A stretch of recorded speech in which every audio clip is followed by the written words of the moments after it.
Så skal vi rigtig til at se, hvordan man gejler en motorcykel op, hvis man er entusiast. Lars, du forhandler alt til motorcyklen. Det gør alt gejl. Det gør vi. Vi henvender os til alle motorcyklister, både custom, cruiser, touring, sport og alt, hvad man kan lave selv derhjemme. Det kan være håndtag eller spejle. Det er det, du har liggende her. Det er for eksempel et rigtig godt eksempel på et meget populært produkt lige for tiden. Det er Rizoma, som jeg kalder det italienske BRO. Altså virkelig lækkert håndlavet italiensk udstyr. Ja, og spejle og... De har spejle, håndtag, greb og alting. Og det er sådan en... Du fortalte mig lige, at det vil vi nok kunne komme til at høre, når bakken åbner. Ja, det er den helt store succes her i vinters, folks ombygninger. Vi har importeret nogle italienske horn. Det her det er det mindste kompressorhorn, der findes, men det lyder faktisk med 139 decibel. Ja, det er lovligt. Så det er lovligt. Det er EU-godkendt. Det er enslydende, som det skal være. Så det bliver rigtig skægt. Er det en internetforretning, du har? Den hedder touringshop.dk. Det er baseret på internet, og så har vi lavet en 220 kvadratmeters butik i Brøndby, hvor man kan se og prøve alt udstyret. Vi erfarede, da vi åbnede internetbutikken, at folk utrolig gerne vil røre ved tingene og se det, inden de køber det. Så derfor så har vi så den butik nu. Nu har jeg lige været over at tale med både BMW og Kawasaki, og vi blev mere eller mindre enige om, at man kan jo egentlig ikke selv lave noget på en motorcykel. Men det kan man godt, siger du. Du har et eksempel stående her. Vi har jo utrolig mange dele, man selv kan montere, hvis man er lidt fiks på fingrene.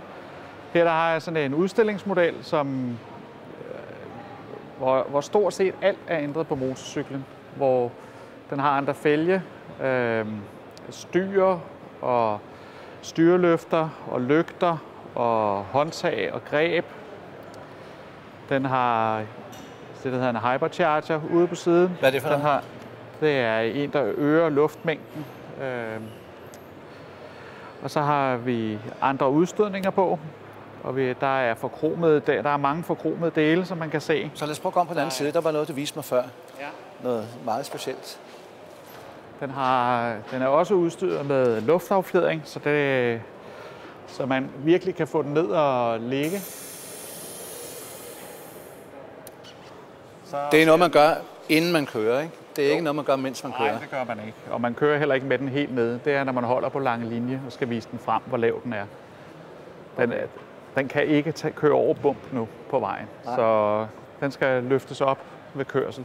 Ja, det er jo også dejligt praktisk, at man bare lige kan sætte sig ind over her, ja, så kan man blive løftet op, ikke? Nem at komme op på. Ja. Så man kan justere luftaffjedring efter, om man er en. Nu er den lavet til en, den her, men man kan rent faktisk køre med en bagpå, hvis man har en lille sugekoppude på. Så justerer man affjedringen efter det. Men det er jo ikke transport, det er jo hobby, ikke? Det er hobby, helt klart. Det er det. Hvor finder man dig nu? Nu er du i Bella Center. Jamen, vi ligger i Brøndby, i nærheden af Toyota Monk automobiler, for eksempel, er vi nabo til. Ja. Og der har vi så vores butik, og vi har vores lille monteringsværksted, hvor hvis folk, der ikke selv vil binde an med taskesystemer osv., de kan få det lavet hos os. Ja, der er selvfølgelig også, på den motorcykel, også noget, der er lavet af en professionel. Ja, der skal skæres i stillet og så videre for at lave nogle af de ændringer her. Det er de færreste, der kan det selv. Ja.